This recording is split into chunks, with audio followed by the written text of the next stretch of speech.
Ho! How you doing? YouTube land, wherever you may be. Um, Getting drunk, listening to records. I wanted to talk to you about the Beastie Boys. Now, I'm, I'm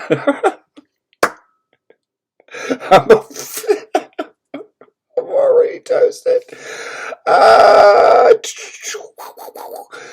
Tonight I'm drinking Evan Williams. And I'm talking about the Beastie Boys, so that's good. So that's what we're doing. That's the deal. Um, we're talking about the Beastie Boys, and why? Why are we talking about the Beastie Boys? Well, let's see. They changed the landscape of music. They're hugely influential, stylistically wise. And what have the Beastie Boys ever actually released that meant anything? Nothing. I mean, when you talk about music and you talk about who gets a step ahead and who gets a step up and who makes a difference, I mean, what did the Beastie Boys actually do? They did nothing, and that's why they're so great and they're so cool. So I'm I'm not going to concentrate on one album because how could you? There's not a lot of substance in any of the Beastie Boys albums. But I'm going to talk about each one. Okay. Now, a lot of people they would tell you, or they would strive for you to believe that the Beastie Boys ended in 2011 or whenever, when MCA died. Miss MCA. He was cool. He was my favorite one. And when I heard he died, it was like, and I know how this is going to sound like, but thank God it was from cancer. Because if it was from old age, it would mean I was old. And I would start feeling like, where am I going to be in the next year? But it was from cancer. Good Lord, from tongue cancer. My God, is that a thing, really? Good Lord.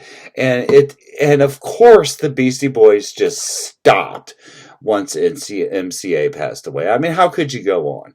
And that's what's so kind of cool about the Beastie Boys is that when you look at their band, I mean, they were all like components. They were all so important. If you're talking about Guns N' Roses, like maybe Steven Adler being kicked out wasn't so bad. Would you even notice if the bass player of Aerosmith was dismissed? You know what I mean? They were a unit, and without one, you can't have the other. They were the Three Musketeers, as they declared on License to Ill. So for a lot of people, the Beastie Boys ended, and for the Beastie Boys, they ended when MCA died. For me, they died after ill communications. A lot of people really, really, really, really, really like. What was that next one? It was the one with the intergalactic. I can't even fucking remember what it was called. They like that. Hello Nasty. They like that album. It's good. To the Five Boroughs was kind of universally like, what are you doing? And I don't even know if whatever the Hot Sauce Committee, if that even made any noise. Ironically, their video makes some noise, depended upon being a complete rehash and remake and reimagining of their very first video, Fight for Your Right. So I think even they knew that it was in the cards. It was about fucking done. Hello Nasty. What was the difference between all of the Beastie Boys' career and then Hello Nasty? I guess you could say it was DJ Hurricane not being there. I mean, that's the only like tangible, real wrap your hands around the difference. That's the only thing that changed. And Ad Rock did the beats for Hello Nasty, and he had another band called BS 3000 or something. I don't know. Ad Rock did the beats, but when I listened to it, it was like, what is this? It wasn't the Beastie Boys, and we're gonna get into a little bit about the actual true Beastie Boys sound here in a little bit, and what I honestly think what happened to the Beastie Boys. But I can tell you that up until Ill Communications, just wow, what a cool, creative, fun. I'm sorry, I'm in an internet argument.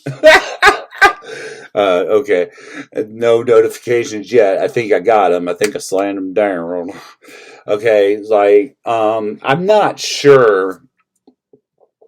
Besides DJ Hurricane being replaced, what happened? Because to me, after Ill Communications, they flatlined. And I'm not alone in thinking the five boroughs was kind of the five borings. And who even fucking listened to the Hot Sauce Committee? Sorry, Ad Rock, Mike D, Spirit of MCA, all the respect in the world. You did everything you possibly could. You've reached every horizon. You reached every dream. But it just ended at Ill Communications, and it did. So, this is not the Beastie Boys' first album. The God. This is not the Beastie Boys' first album. I think it's their second or third. It's licensed to Ill, and the Beastie Boys kind of started out like a hardcore punk group. They played punk music, and I've bought the reissues. I bought Cookie Puss, and I listened to it, and what a shit hardcore band. I mean, for real. Their hardcore was not good. And if you believe it was good, then yeah, I don't know. And maybe you like some watered down copycat imitation Minor Threat. It wasn't my thing. I just thought, like, there are some bands that I listen to, like Classics of Love, the very, very, very, very, I mean, don't get me twisted, the very early AFI, just really good hardcore, and it's what it's supposed to be. And the Beastie Boys hardcore, it sucked. It did. I'm sorry. And then I think they realized it sucked because they released Cookie Puss, which was more of a hip hop thing and a sampley thing, and ooh, man, that stuff comes up. Man, I bought Evan Williams. I was like, this is like $20 for like 2/5. And it's like, ooh, it's not rot gut yet, right? Is it? No, it's coming up, and I do apologize. Cookie Puss sucked. It just sucked, dude. It sucked. And I mean, I get it. And they're calling the prank call. Blah, blah, blah, blah. And what the fuck? And then I believe it was, if I read the internet correctly, it was British Airways. And they used that song without permission. And the Beastie Boys sued them, as Jewish people do.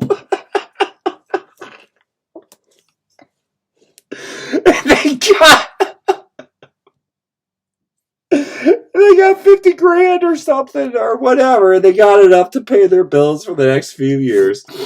And then Rick Rubin heard the Beastie Boys, and he was up and coming. And he said, I'm going to produce you honky rappers. And we're going to put some hard rock guitar on it. And man, did they not release one of THE, the albums of the 80s, and still one of THE, the albums in my collection, Licensed to Ill. You can't fucking deny it. This is such a great album. It really, truly is. And let's get past,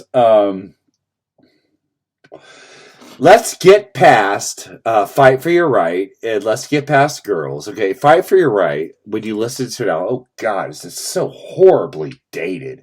I mean, I can't even listen to Fight for Your Right to Party nowadays. It's just dumb, and the song itself is just dated. It doesn't sound good. It's so. What are you fucking doing? And then girls. I mean, it's not even like I'm a man trying to stand up for women. It's just such a stupid song. But here's the thing, right? You have to understand this whole album was a joke. And Kate Skellenbach, who was in the Beastie Boys when they were the hardcore punk band, right? As if they ever actually played hardcore punk. Kate Skellenbach even said about this album, she said, it's not them. It's not who they are. It's a lie. It's a joke. And it was. This is a call out. This License to Ill is it's putting you in your spot. It's a call out of masochistic, all this bombastic attitudes that surrounds rap, and it's a really good fucking record, man. Like I listened to what's the first song? Rhymin' and Stealin'. Okay.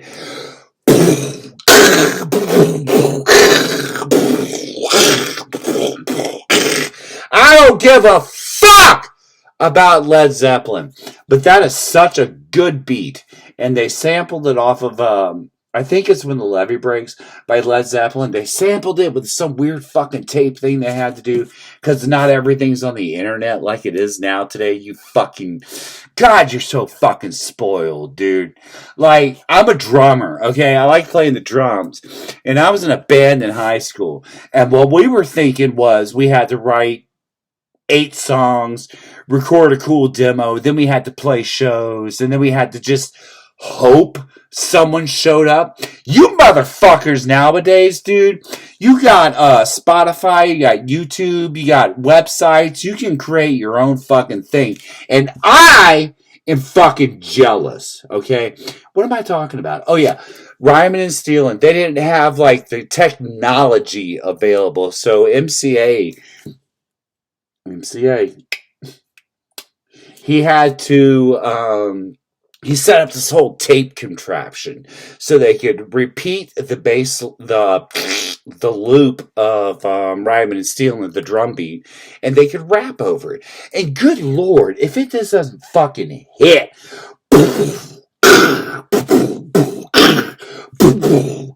And I gotta tell you, like one time I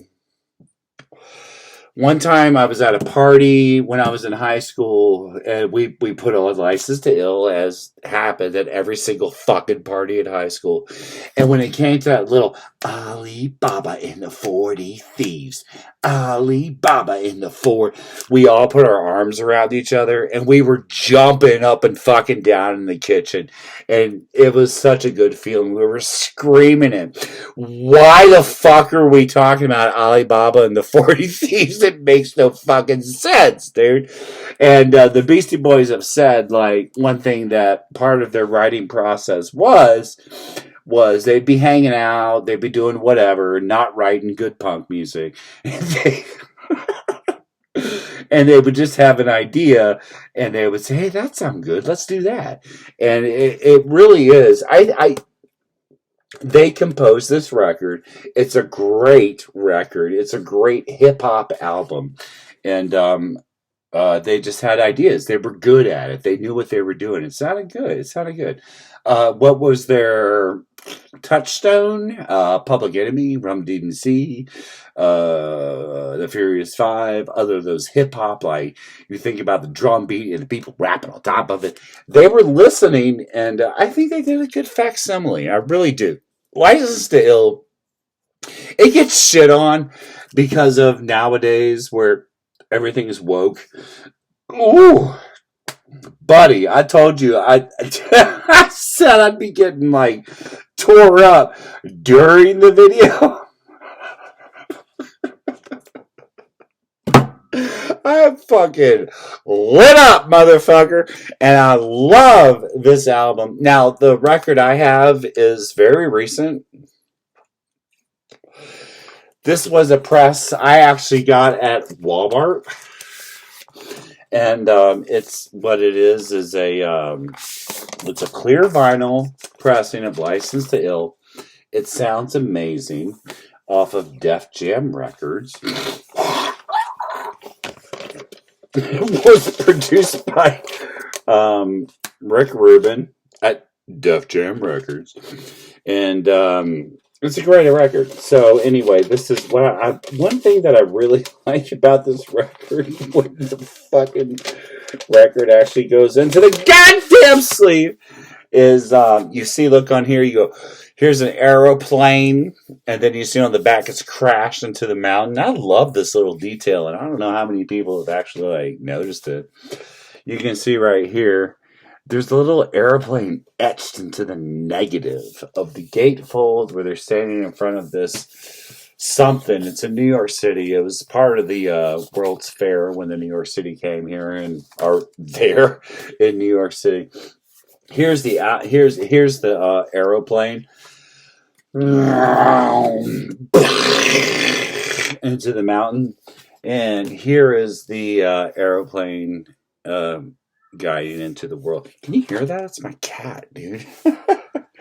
So anyway, this record came out, and like 50 bazillion white kids in Middle America bought it, and they went on tour with Madonna, and they became huge.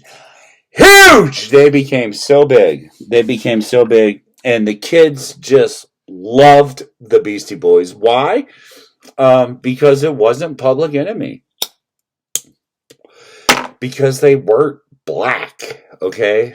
And they were doing rap, which was cool. And the white kids could listen to it, and they wouldn't be ostracized. They wouldn't be looked at weird, right? Okay, so they released License to Ill.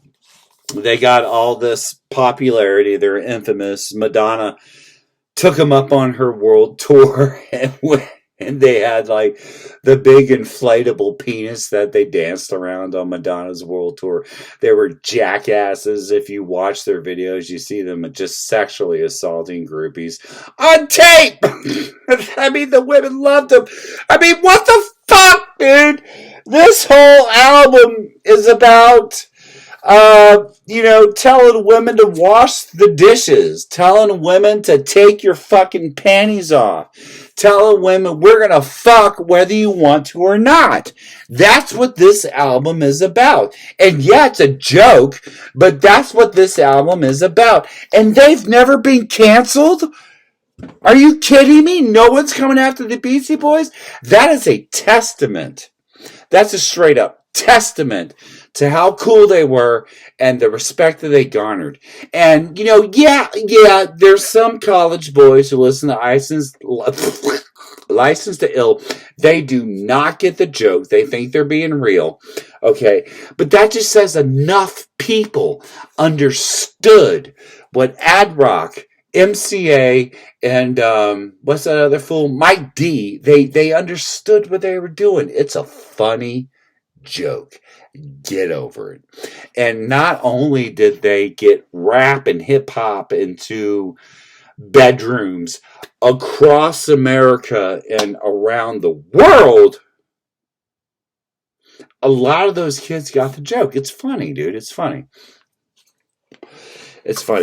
But what happens when you release a joke that sells 50 bazillion copies and you actually believe that you are an artist and you're a musician, you need to be taken seriously in your craft? You go, hey, wait a minute. You didn't get us. You don't know us. So what they did then was they released Paul's Boutique, which is...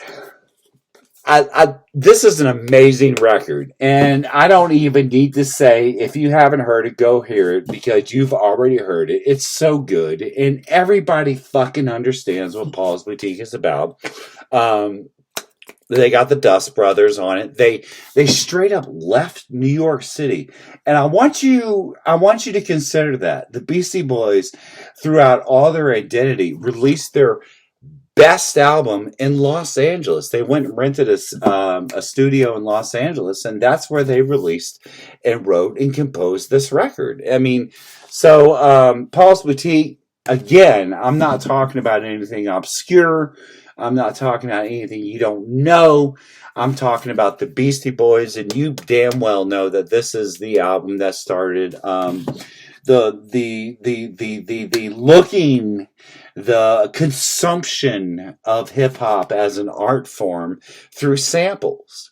The whole thing is samples, and it's an amazing record. It's taking bits and pieces of other old songs and turning it into something new. And the Beastie Boys, they did it perfect. It's so good. Now, I will contend I will contend until my last day that they weren't the first. Public Enemy's Yo Bum Rush the Show came out first, produced by Rick Rubin, and it was all samples too. And to me, Public Enemy, it's a little bit better. Okay, I like Bum Rush the Show a little bit better. It was all samples as an art form, as Paul Boutique does. And Paul's Boutique was second, so let's not forget Bum Rush the Show. But let's give props to Paul's Boutique for being the one that broke the glass ceiling and became the number one. When it was released, everyone was like, hey, where's the rhymes about sucking my dick, dude? Where's the rhymes about my woman being in the kitchen making me dinner? Hey, motherfuckers, where's the fucking rhymes about my woman having anal sex with me because I want to fucking have it? It was very different. There is no masochism on this LP. It was all storytelling. It was all just bravado. The first song, it's done.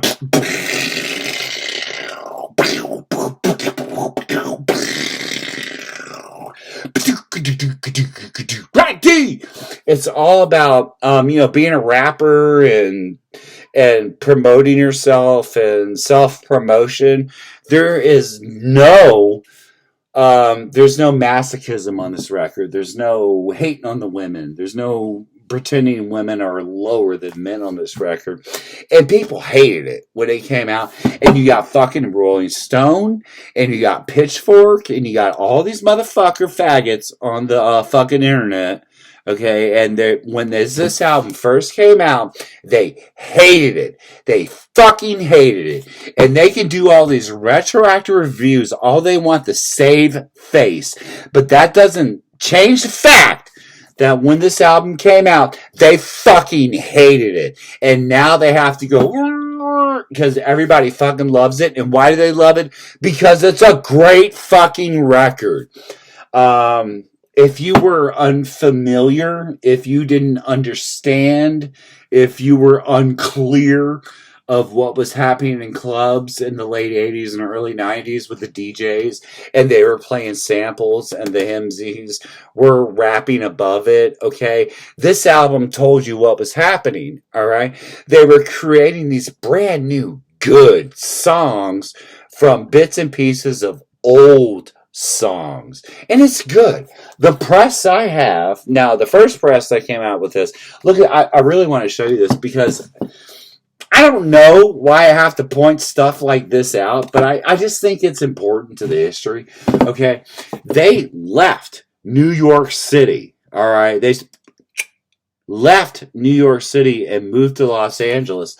But on this album, which they wrote in Los Angeles, is a corner from New York City. They never forgot their roots. They were embarrassed, maybe. I don't know. But you see Paul's Boutique, a little fashion thrift store. And then this is when MCA really asserted himself as the media guy in the band. He was going to do all the media. MCA shot this photo. It is a complete panorama of this one little corner. Okay, and then that was the first four on the front of the album. Then on the back, here's the other side of the corner. You can see the whole damn thing. And it's a complete unedited, unstopped, whatever you want to say. It's a complete circle, a 360 photograph of this street corner. And I want you to look into here. It's so cool. I didn't notice this. If you open it up and you open it up again, look right here. I want to show you this. Let me. I'm trying to see where the camera's at.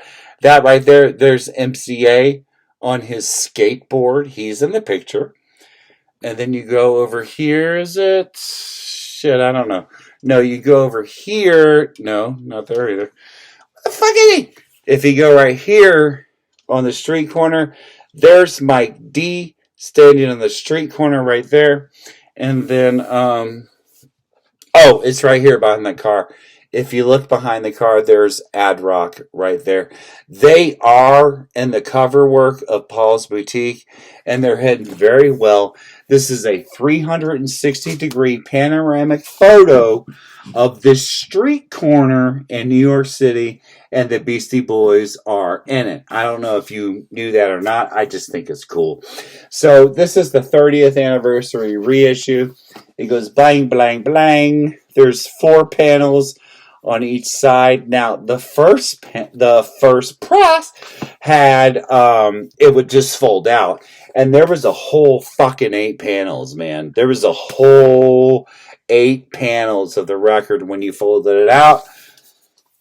Is that cool? Is that good? I don't know. But that's what it was. I don't know. And then also the vinyl on this particular record is a really cool, like, see-through translucent violet. You can see me as I pass it over me. It's not opaque. Put it in there. And this is what I got to tell you. Oh, I forgot. I had a first press of License to Ill, and maybe it was because it was so old.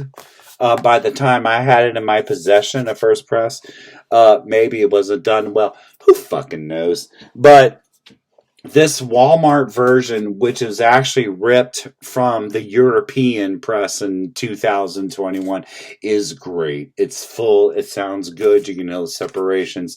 Walmart clear. If you look online, it will say European clear. It's a great version. Buy it without any worries. It's fine. This violet version of Paul's Boutique sounds phenomenal. It is so good when you put it on. I mean, you wouldn't think that drums and bass and samples from an entirely sampled record could have separation and could have air between the vocals, between all 3 performers. It does. This is a great fucking press. It is good.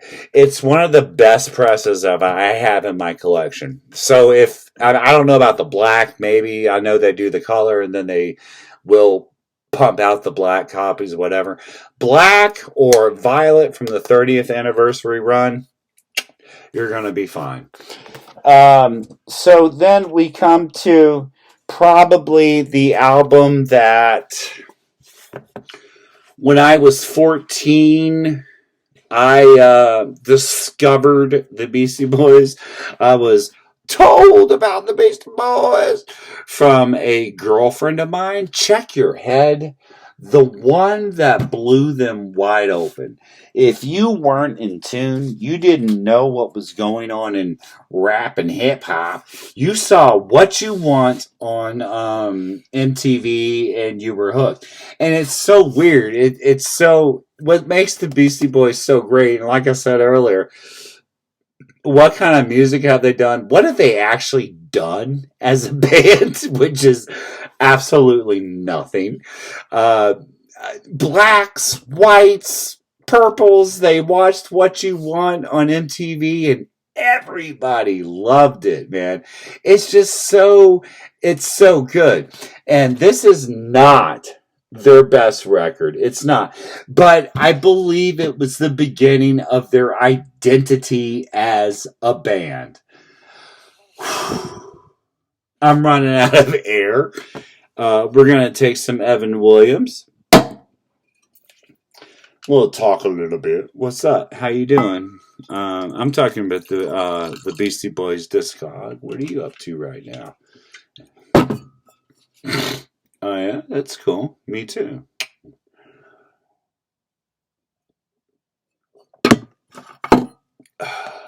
God, I love that feeling. I love.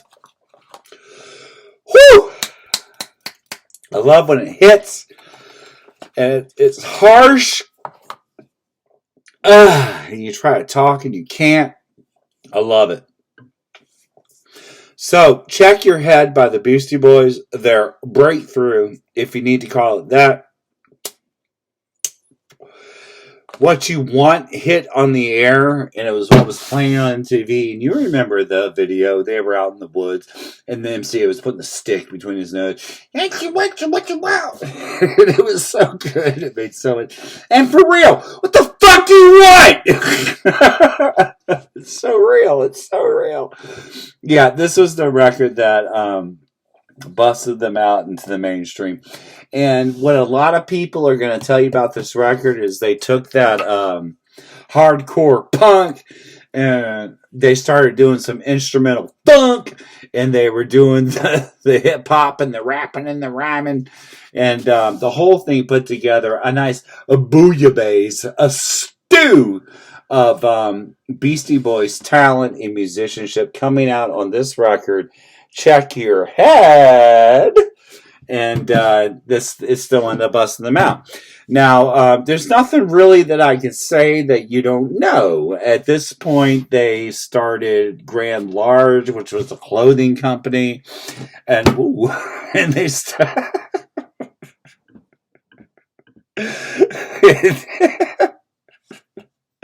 they started Grand Large, which was a clothing company, and what the fuck else they did? They had a magazine. They had a whole 6 issues of a magazine, which you can get on eBay for some ridiculous bullshit price.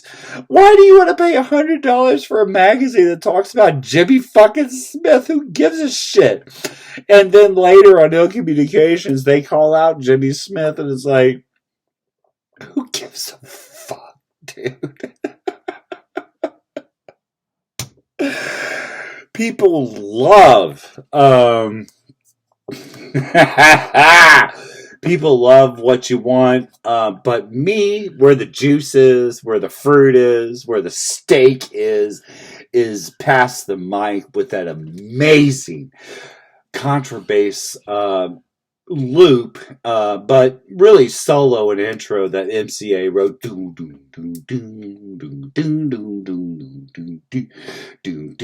which no doubt influenced a lot of the California hip hop, which was all of the huge bass, with the squeaks and the squeals on top of it.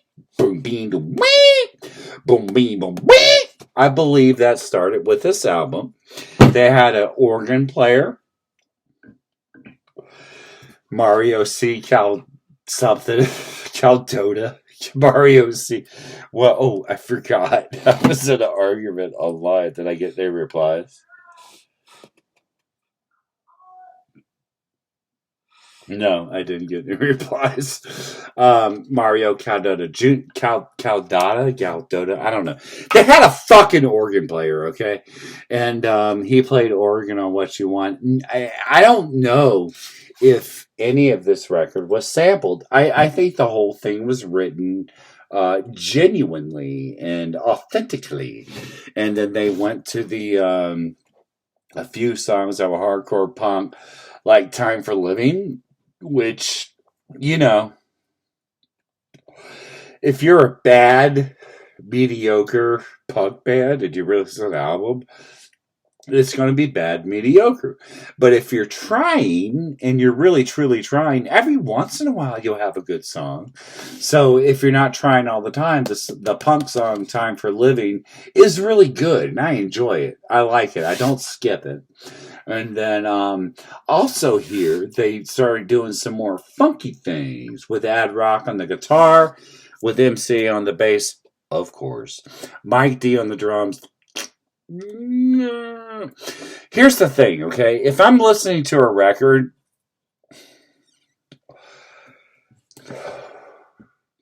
and I can play the songs on the record. I'm a drummer. And if I can play the songs on the record and my ideas are better than what I perceive on the record, you don't have a good drummer. That's just the way I feel. And I would think, I would hope, I would expect bass players and guitar players listening to music saying like I could have done that better. I would think that happens. It's just inert. It's who we are. It's what we do as humans. You know what I mean? So Mike D, my least favorite member of the Beastie Boys, his rhymes were always kind of, how do you want to put it, try hard, and his drums were always kind of basic, you know what I mean? But still, the Beastie Boys they really showed a lot of themselves on this record. They had the rap, they had the funk rock, they had one punk song, Bismarck. He shows up at one point. How fucking cool is Bismarck, dude? Come on, give me a break. But one thing that's really cool about this record is after License to Ill, it shows up on Paul's Boutique. On Paul's Boutique, they start switching choruses. And on License to Ill, which was great, and one of the reasons it's such a great album is they would finish each other's sentences on License to Ill. They would tag team. It was so cool, and it was so good. And then on License to Ill, they started going bar after bar. They would just switch who's singing at the time, and it was bar after bar. Now, on Check Your Head was the emergence of, full chorus. I'm the only one rapping at this point. And they never revisited it. And I think that's a huge mistake. I think if you're a talented hip hop or rap artist and you're a group, okay, you're a trio, and you kind of started on License to Ill with all this back and forth, back and forth, back and forth. Why they never revisited that, I just don't know. Was it ego? Did they think that my rhyme is so good you can't finish it? I don't know, maybe, but they never came back to it. On Check Your Head, it's very prevalent, and it's where it started for the rest of their career. There's no more tag teaming. It's just this one person says this part of it, and then MCA, God rest his soul, says this part of it, and then Mike D says this part of it, and that's a letdown. It is. It's not as impressive, and it's a little boring, but that's the word it is. But that's this album is where that truly started. On Paul's Boutique, they were going sentence for sentence. Here on Check Your Head, they're going lyric for lyric. And the version I have is a compendium version of Check Your Head. And if you open it up, you can see the album cover, which is so iconic. It's so good. And then you open up, it's 4 LPs. Here's the original gatefold inside the CD. You see them playing all their musical instruments in their studio. What a cool studio. This is still in LA. I didn't know if you knew that. They did not go back to New York City until Communications. This is in LA. And then they come over here, and there's a collage of all their friends and whatnot. And then, like your teenage girlfriend would just cut out pictures and put it on her bulletin board. And then over here, wow, oh my God, it's the 4 singles released for this album with all of the B-sides. All of the B-sides. All of the B-sides. The vinyl's black. That's no big deal. The vinyl's black. Who gives a shit? Uh-oh.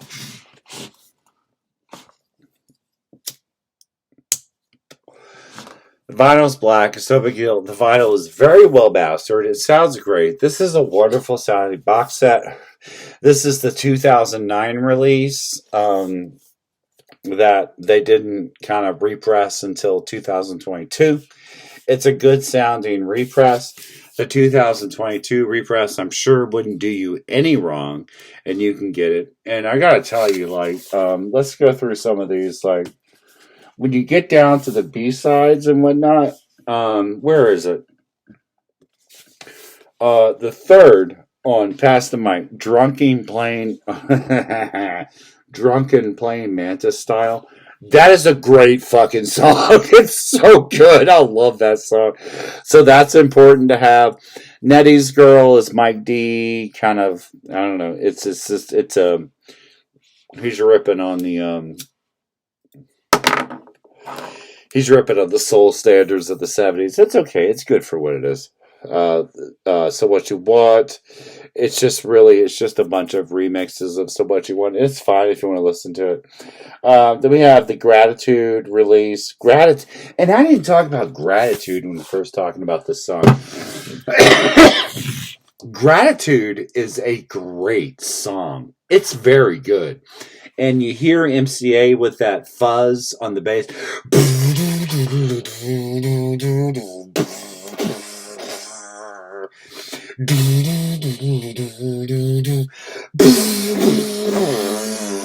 It's really good. I love Gratitude by the Beastie Boys.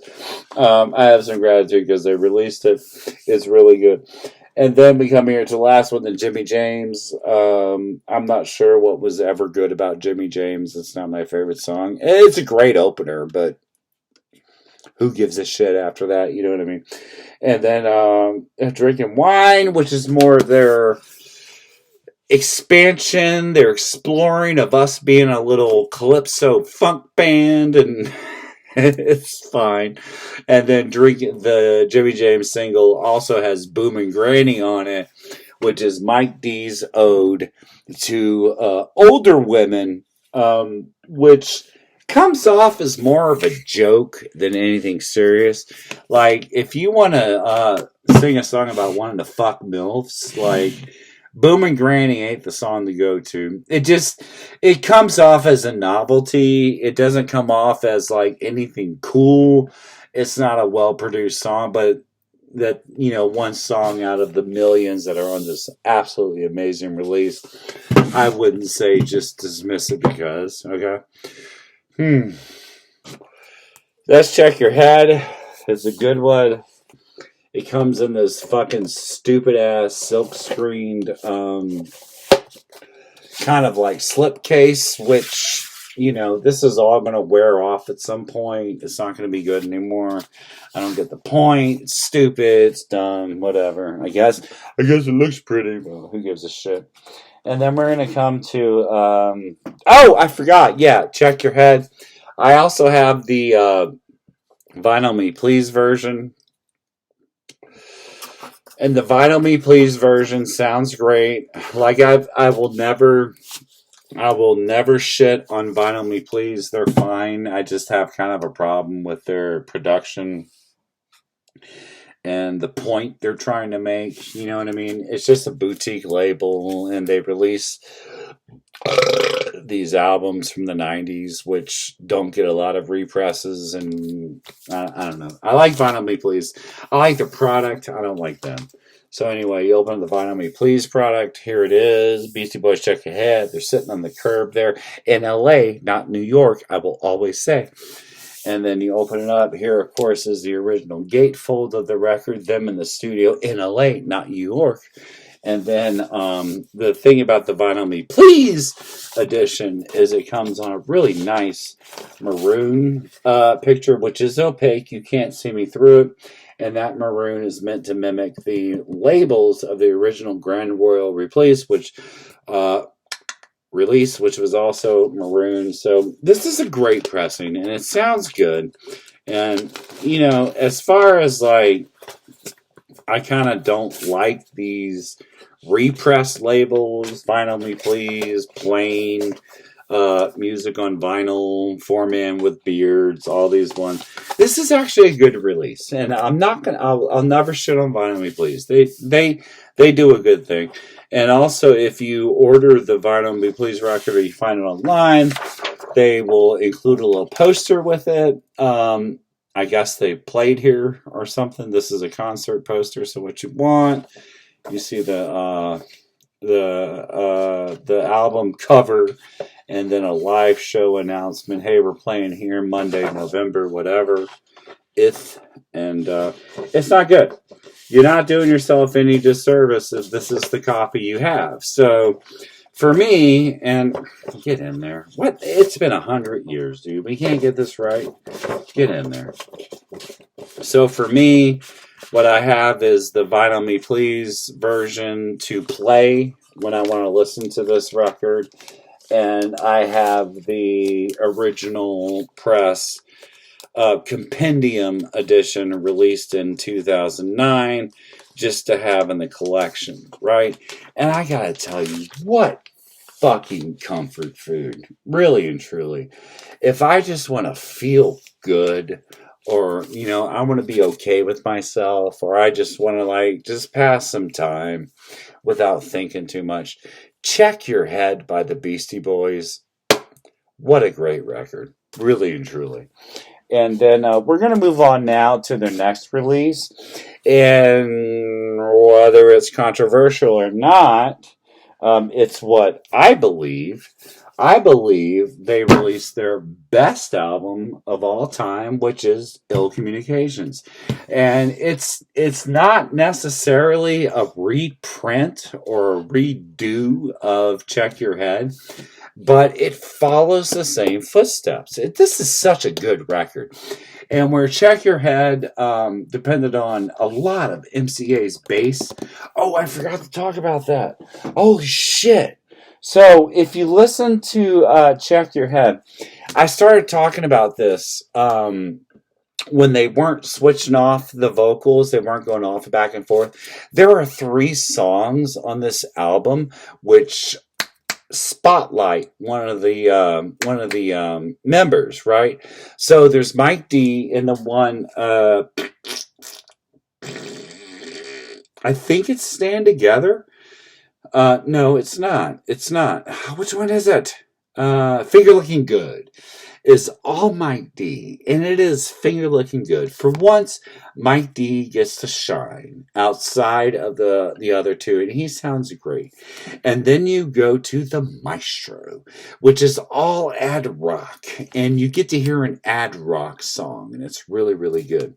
And then you get to the Blue Nun, which is an MCA song. It's all MCA, and it's really, really good.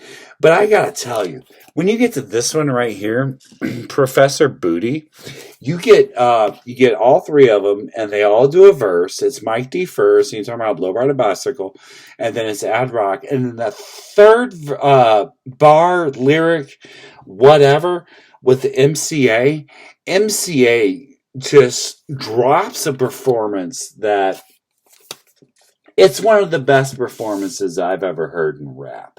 Professor Booty with MCA, it's one of the best. It's one of the best. And look it up right now. I'm sorry, I've lost my words a little bit. I can't be too impressive in my presentation. But Professor Booty with MCA's verse is one of the best I've ever heard in rap in general. Really, really good. So I think this is down to pick up. So anyway, where were we? We were talking about Ill Communications, which is the best Beastie Boys record ever written. The last Beastie Boys record ever written, in my viewpoint. Really, really good. But what they did here was they kind of said, okay, we're doing the sample thing, we're doing the flow thing, and they pulled in a lot of flute and jazz, and that's probably why I like it so much, because all the samples on Ill Communications are more based in flute and jazz. It's really good. And again, I have the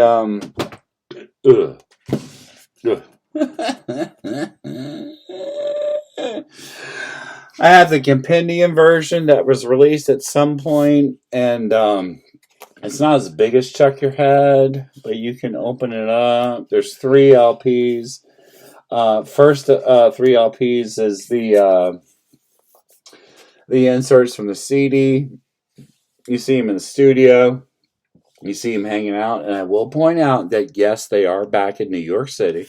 Brooklyn Dust moved back to Brooklyn and released a record. And they've released their record in New York City. Let's see what I got here. There's this. There's the insides. Where's the tree, man? Where's the tree? If you remember, if you had the CD, there was a huge thing inside the tray of the living tree, and that's there. And then on the back is the Root Down EP image. I love this wall of speakers. So cool. It's a great image. And they released a T-shirt for the Root Down EP release, and it was all the speakers, and it's so good. Um, this, I think everyone would agree, and there's a punk song on here, Heart Attack Man. And is there another one? I don't remember. I don't listen to this record too much because I listen to Check Your Head at Paul's Boutique. That's what I listen to. There's this one. And I know there's Heart Attack Man, but they didn't really do the funky kind of calypso instrumentals on this one. They kind of went more to a instrumental. I don't even know what to call it, but there was some chanting behind it, and MCA really started promoting his Tibetan monk um, concerns on this record. He has one song on here, Buddha Vista Vow, that he gets to flow just by himself, and God, he sounds good. Just like he did on Professor Booty on Check Your Head, but it's all him, the whole record, and he really does sound good. It's a great record. It's the best record the Beastie Boys have ever composed, but there's just something weird about it. It's not better than Check Your Head. It's just not. Something about Check Your Head was so authentic. It was such a surprise. It was such a drop. It was so good, and people just identify with it. And I think it's more of a nostalgia thing, you know what I mean? Because I got Check Your Head, and I saw What You Want on MTV, and I bought a large t-shirt, and I bought some classic slacks that were a little big. And then I got a pair of Adidas, just like Ad Rock, and I started dressing like the Beastie Boys because of Check Your Head.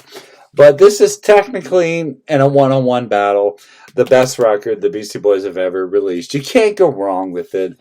And it's the last one with Hurricane. And I don't know, Hurricane left, and then they just kind of went, I don't give a shit. I really fucking don't, dude. I really don't.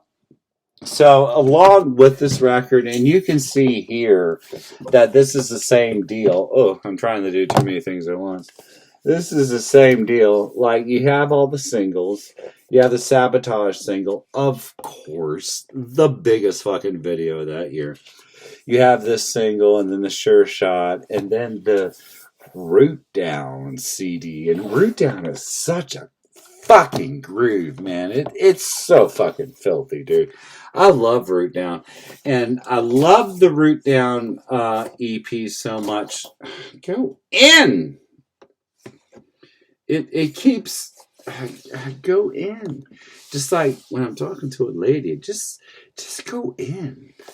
There you go. When I'm talking about Root Down, of course I have to bring up the Root Down EP.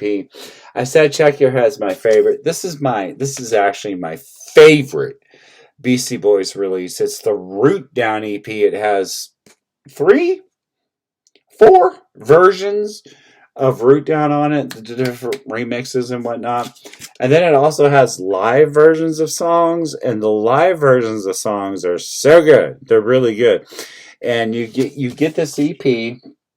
It's 10 songs. It's basically a record with some live shots and whatnot. And like Something's Got to Give from Check Your Head. But who gives a shit, dude? I don't want to listen to that. I don't give a fuck. I really don't.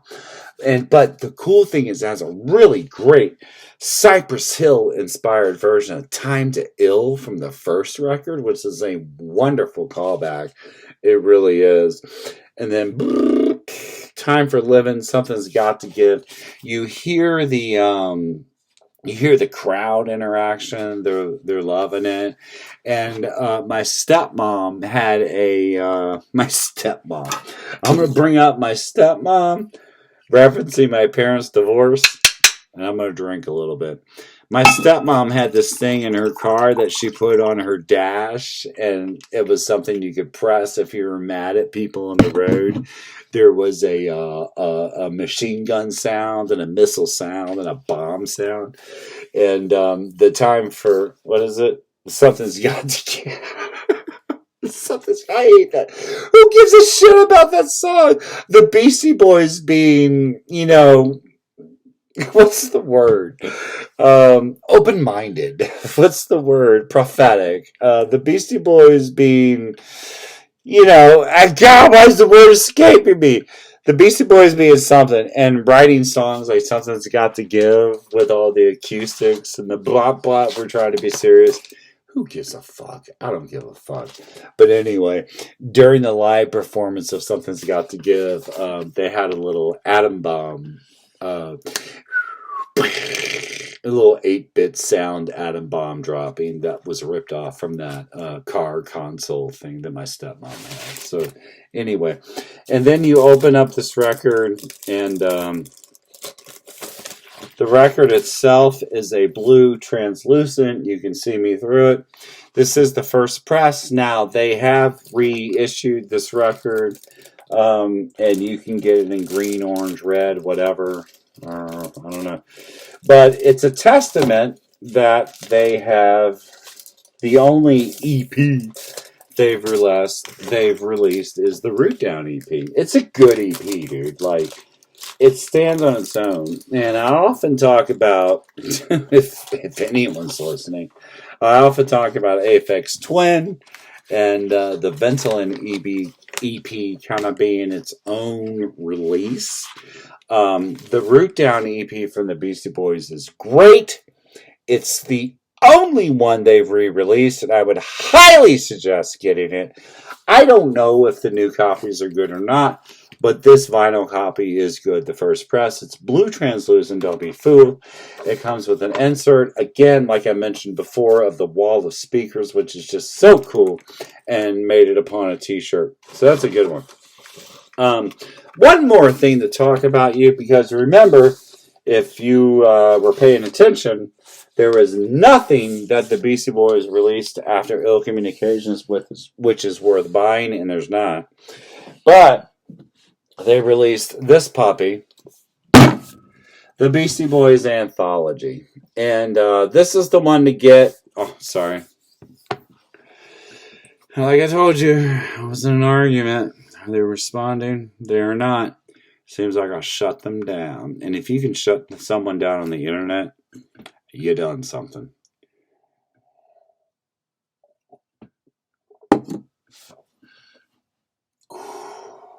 Oh, that hurts going down. Whew! The Beastie Boys Anthology. The Sounds of Science box set vinyl released from who are they called? What are they called? Grand Royal 4 LP set. And if it's just a compendium. Well, no, I'm sorry, it's not a compendium.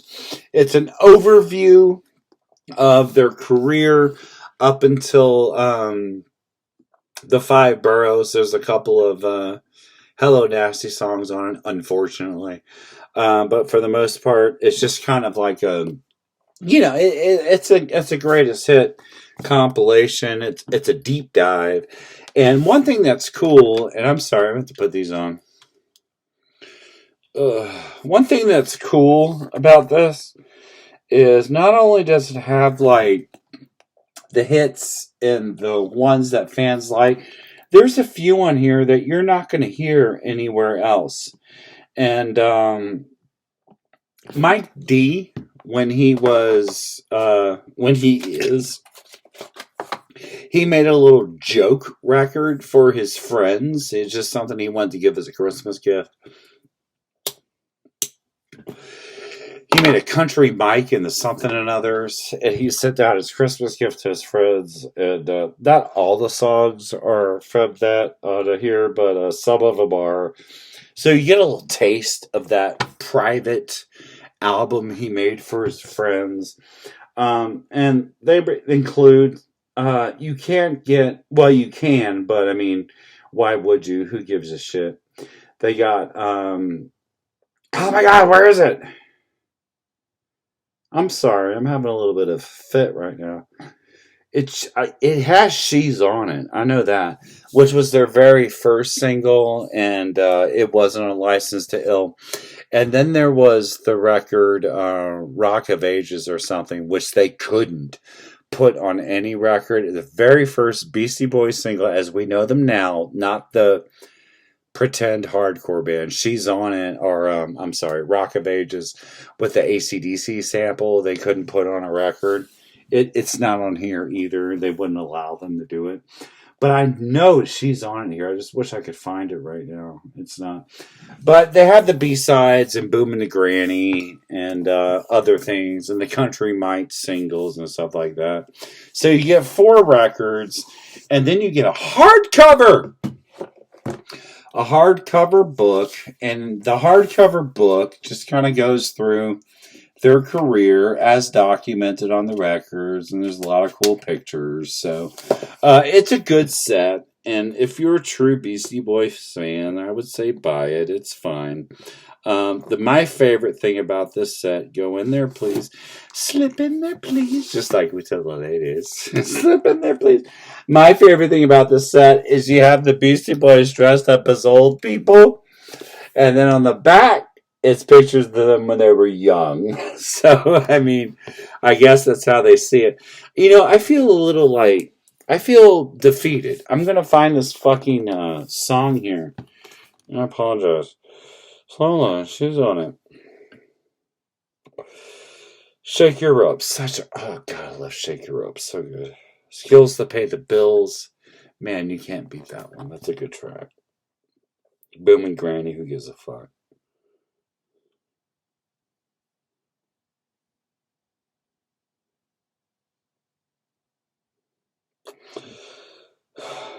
I thought that She's on it is on here.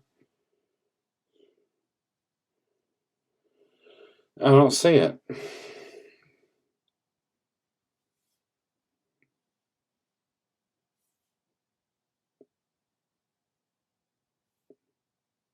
Oh, okay, here it is. Record 3, side B, track 4. She's on it. So it goes back to at least She's on it, but it doesn't hold Rock of Ages, which is it's piss poor, anyways.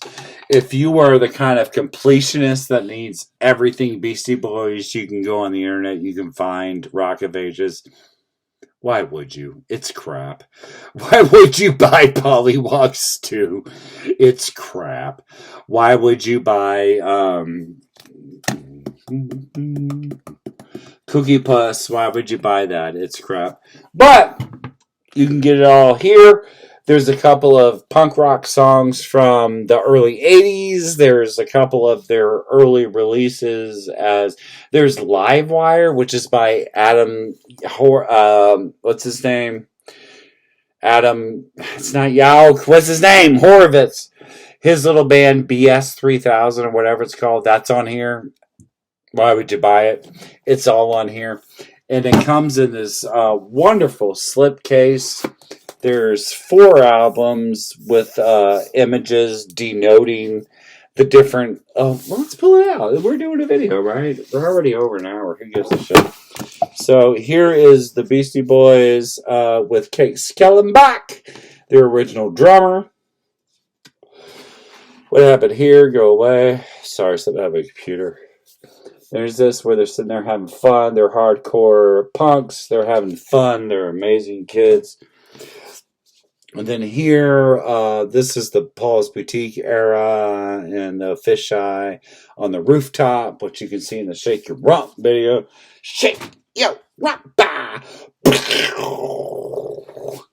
Here's some shots from Check Your Head era. They're here on the coast. They're on 101. There they are walking down the street. That's cool. And then during Ill Communications, they've come back to New York City right there. And there's a New York City post here. This is one of the negative frames from the Ill Communications layout in the gatefold. That's one of them. So that's the Ill Communications there. You can see they're going chronological. And then the book cover of the Beastie Boys book of all the songs is all little single releases back in here, back and forth. I forgot to mention that on this release is a song called Alive, which is, it's good. It's the Beastie Boys. It's not horrible, but it's good enough. But the only place you can get it is on this compilation. It's not on whatever, Hella Nasty or To the Five Boroughs or whatnot. So that's my Beastie Boys collection. Love the Beastie Boys. They're great. I still dress like a Beastie Boy occasionally. You know, what can I do? I would, if you had my personal opinion, any copy of License to Ill sounds great. Is when they were. Rick Rubin's a good producer. He just is. Any press of License to Ill is going to sound good. If you're one of them and you need the first press, I'm sure the Capitol first press of Paul's Boutique sounds fine. The 30th annual anniversary Paul's Boutique is beautiful. It is so good. Get the violet translucent press of the 30th anniversary of Paul's Boutique. The compendium version of Check Your Head from 2009 sounds good. I'm sure the 2022 version sounds just as good.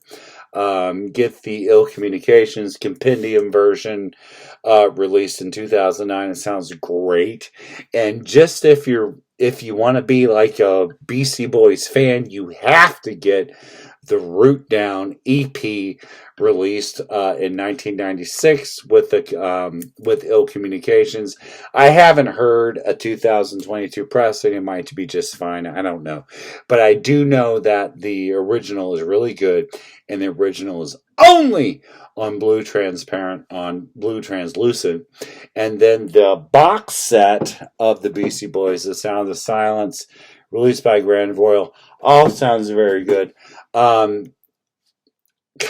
MCA. Love you, buddy. God damn it. Why did the good ones fall first? Without a doubt. The Beastie Boys, through Ill Communications, so great, without a doubt. And I love you, and bye.